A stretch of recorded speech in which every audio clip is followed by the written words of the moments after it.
Hi, everybody. Welcome back to Intimacy After Rape. My name is Christina and I'm your host. So today's video is really about being witnessed and being witnessed as a way to really start releasing shame. It's a follow-up video in my series on my experience with shame, primarily sexual shame. So where to begin? I guess I'll just jump right into it.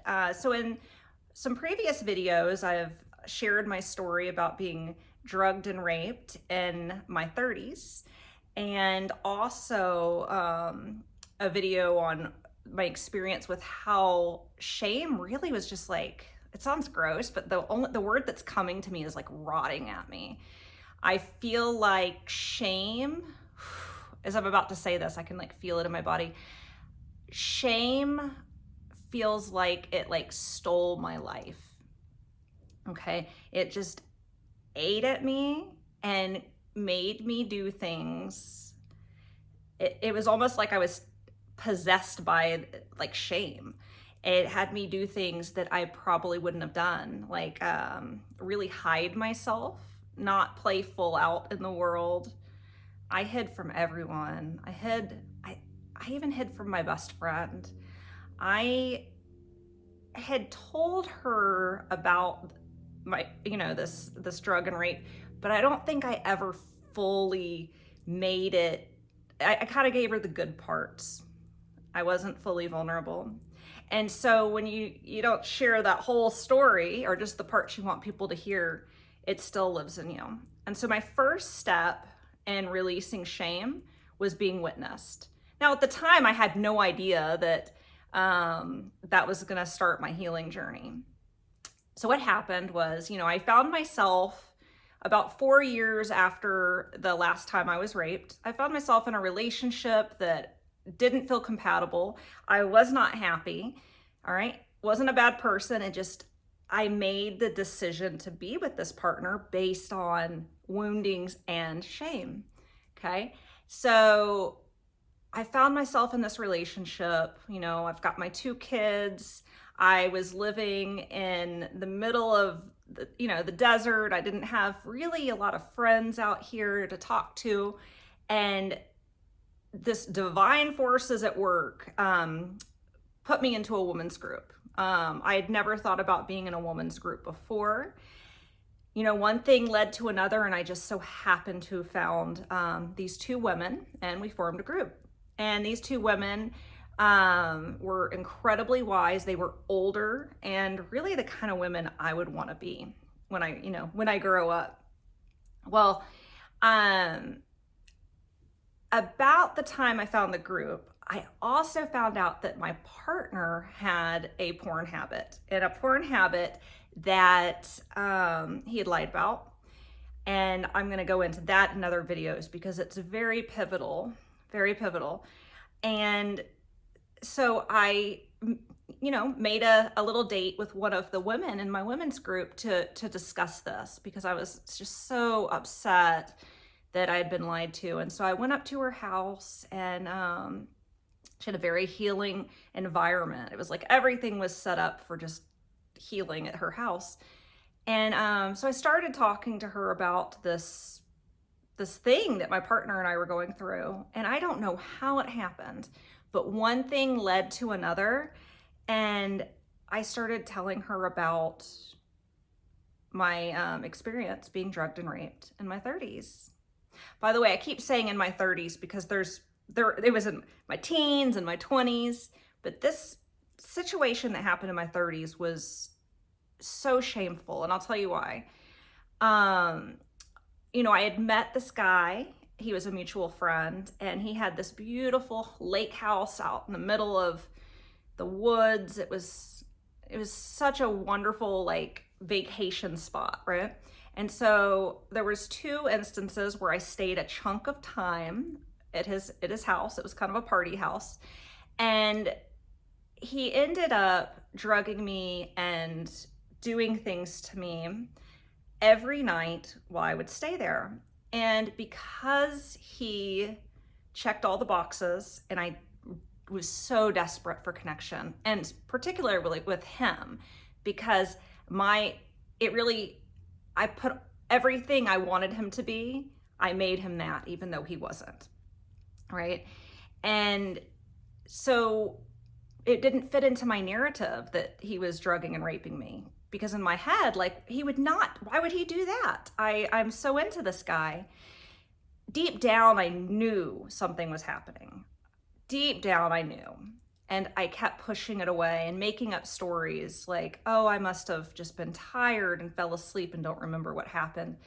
I made up countless stories, and this happened probably 14 or 15 times that I can recall. And I never would admit that I was raped or I was violated. But I knew deep down, I was like, this just doesn't feel right. So I never would tell anybody because, I wanted to stay in this dream world where he was perfect and there was nothing wrong. And then two, because I knew that it wasn't perfect and I knew that something was wrong and that I allowed it to happen. And that's where the shame was that I allowed it to happen. And so when it came up when I was talking to this woman from my women's group, I felt frightened to speak it because I didn't want a lecture and I didn't want to be told how awful I was. And it came out anyway. And what happened was the opposite of what I thought would happen. I explained the situation and she covered her mouth and a look of horror came over her face.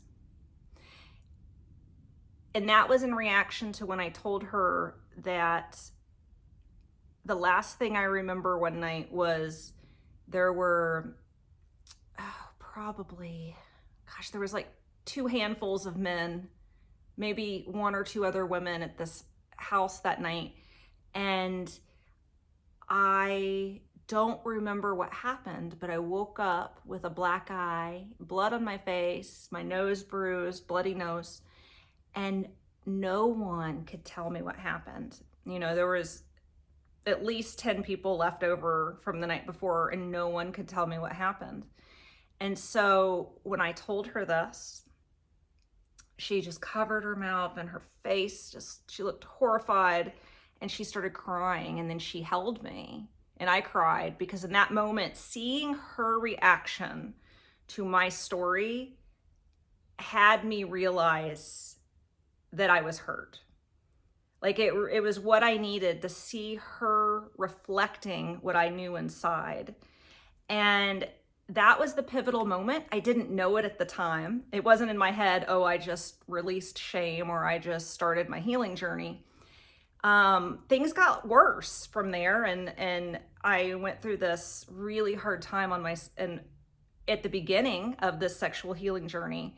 But looking back, that was the moment that defined it all. And if she hadn't witnessed me and reflected that, I don't actually know where I'd be today. And I certainly probably wouldn't be making these videos. So my point here is find someone that is safe enough to share your story with, and if you don't know anybody, please contact me. My information will be down below. You can find a therapist. I find that our peers aren't always, no, that's not true. I guess I resonate more with older women that have more of that motherly, like nurturing, loving vibe. Whatever resonates with you, there are people out there. And like I said, you can always contact me. Share your story. Have them reflect it back or just have them listen. It's important ahead of time, though, to say, I need to tell you something. Please don't try to fix me and don't lecture me. Set your boundary on that. The last thing you need or anybody needs is to be lectured on what were you thinking? I've had that happen before in other instances, and it's not helpful. In fact, it's just darn right harmful. So really, I think the first step in the sexual healing journey is be witnessed. Share your story and the shame. It's not going to magically go away like that, but it gets easier to talk about. And just seeing their reactions and their feelings is very validating. At least it was for me, because the more I shared it, the more I had people say, no, no, no, no, no, you're not bad, you're not crazy, you're not stupid. And actually, what I started to discover was that what I was allowing, or a lot of the behaviors I was showing up with, is very common from people that have had early childhood trauma and sexual abuse. So I began to realize it's not my fault, and a lot of the allowing is coming from these patterns that I picked up in childhood. So not only did I find out I'm not crazy or stupid or I shouldn't have done this or that, I found out that I have been acting in a way that indicated early childhood abuse. And so then I was able to go back and look at that stuff. So, like I said, witnessing and sharing the shame, you'll find out a lot more about yourself. You will be validated. And also it can be very relatable. When I started sharing my shame story, I started meeting more people that have similar stories. And then people I already know come out and tell me, well, this, and this happened to me. So by you sharing your shame story, it empowers and has others feel safe enough to share their shame story. So it's not even just about you, it's about the other people as well. And it's about relatability. So anyways, I hope this was helpful for you. If you, of course, you know women, any women in your life, share this video, because a lot of times you don't know that they're carrying around shame. It's really, you can play it off pretty well, right? And like I said, women I knew were coming out with their shame stories once I did. So please share it with the women in your lives. And like I said, if you need any support and you want to be witnessed, just contact me. Information is down below. Please like and subscribe to my channel, and then press the notification button, because I'm going to be putting out videos a lot. There's just a lot to talk about around this topic. So stay tuned. I'm going to talk more about shame in the upcoming videos and how to release it. And be well. Thank you.